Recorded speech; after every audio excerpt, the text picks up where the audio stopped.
Hello friends, कैसे हो आप सब। आज हम एक्सप्लेन करेंगे वन पीस के एपिसोड 1100 को।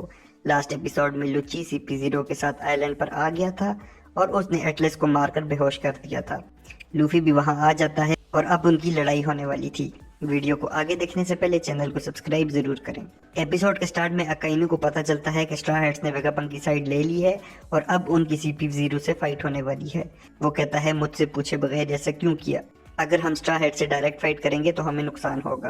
अकाइनो पूछता है कि ज़ारू कहाँ है, तो पता चलता है वो एग हेड की तरफ निकल गया है। अकाइनो ऑर्डर देता है कि CP0 को बताओ मेरीन्स के आने तक फाइट ना करें। एग हेड पर जिम्बी एटलस को उठाता है और लूफी से जाने का कहता है, लेकिन वो कहता है तुम लोग जाओ। काकू और स्टसी भी लुची को रोकते हैं, लेकिन वो भी फाइट के लिए तैयार होता है। लूफी लुची को पंच मारता है लेकिन वो ब्लॉक कर देता है। इसके बाद लुची लूफी पर अटैक करता है तो लूफी उससे बचता है। दोनों हकी यूज करते हैं और लड़ते हैं। लुची नीचे होकर लूफी को मारता है तो वो पीछे गिरता है, लेकिन फिर फौरन खड़ा हो जाता है। लुची पूछता है तुम्हारा वांटेड पोस्टर बड़ा अजीब है। लूफी हंसता है और कहता है तुम देखना चाहते हो तो मैं तुम्हें जरूर दिखाऊंगा। लूफी अपने काम स्टेट में जाता है और गियर 5 एक्टिव करता है। लूफी निका में ट्रांसफॉर्म होता है और बहुत ज़्यादा हकी रिलीज करता है। लूची पहले शॉक्ड होता है, लेकिन फिर इतनी पावर देखकर खुश हो जाता है। लूफी अचानक लूची पर अटैक करता है और लूची उससे बच नहीं पाता और पीछे जाके गिरता है। लूफी की न्यू पावर देखकर स्ट्रा हेड्स भी हैरान होते हैं। नामी कहती है लूफी ने ऐसी पावर से ही काइदो को हराया था। लूची उठता है और ट्रांसफॉर्म होता है। अब वो भी अवेकन डेवल फ्रूट यूजर था। लूची के ऊपर ब्लैक शेडो आ जाता है जो सब अवेकन जोन पर होता है। लूची फुल स्पीड यूज करता है और ये देखकर सब परेशान होते हैं।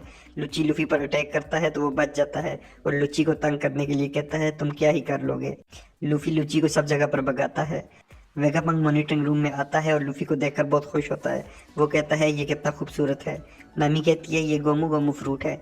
वेगापंक कहता है लेकिन ऐसा तो कोई फ्रूट है ही नहीं। लेकिन जो ट्रांसफॉर्मेशन लूफी ने की है वो आज़ादी के गॉड निका की है और सब ये देखकर हैरान होते हैं कि लूफी गॉड है। वेगापंक बताता है कि डेवल फ्रूट्स लोगों की ड्रीम से आते हैं। जब भी कोई कुछ बनने की विश करता है तो उसकी ये ड्रीम डेवल फ्रूट में कन्वर्ट हो जाती है। ऐसा समझो जिन्होंने डेवल फ्रूट खाया है वो किसी और रियलिटी से हैं। लूफी और लूची अभी भी लड़ रहे होते हैं। वहाँ सेंतामारू सेराफिम के साथ आ जाता है। वेगापंक उससे कहता है कि CP0 मुझे मारने आई है, तुम उन्हें यहाँ से भगा दो। सेंतामारू कहता है लेकिन ऐसे तो मैं वर्ल्ड गवर्नमेंट का गद्दार हो जाऊंगा। वेगापंक कहता है मैंने तुम्हें बचपन में बचाया था, उसी नेकी का बदला दे दो। सेंतामारू थोड़ी देर सोचता है और फिर SBR को CP0 पर अटैक करने का ऑर्डर देता है। काकू कहता है कि अब हम फंस गए। स्टेसी बताती है कि सेराफिम सबसे पहले 5 एल्डर्स की कमांड सुनते हैं, फिर वेगापंक की, फिर सेंतामारू की और आखिर में हमारी। अब हम कुछ नहीं कर सकते। लूफी जमीन पर पंच मारता है और दूसरी साइड से जमीन लूची को लगती है। सेंतामारू स्नैक से कहता है कि स्ट्रा हेड को रॉकेट पर बिठाओ और बाकी CP0 से लड़ो। लूफी लूची की पिटाई लगाता है और उसे दूर फेंक देता है। इसके बाद लूफी सेंतामारू से कहता है तुम बहुत टाइम बाद मिले हो।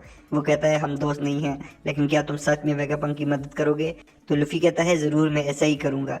उस टाइम लुची सेंतामारू पर अटैक करता है और उसे नीचे गिरा देता है। लुची कहता है अब सेराफिम फिर से हमारी कमांड सुनेंगे और इसके साथ एपिसोड खत्म हो जाती है।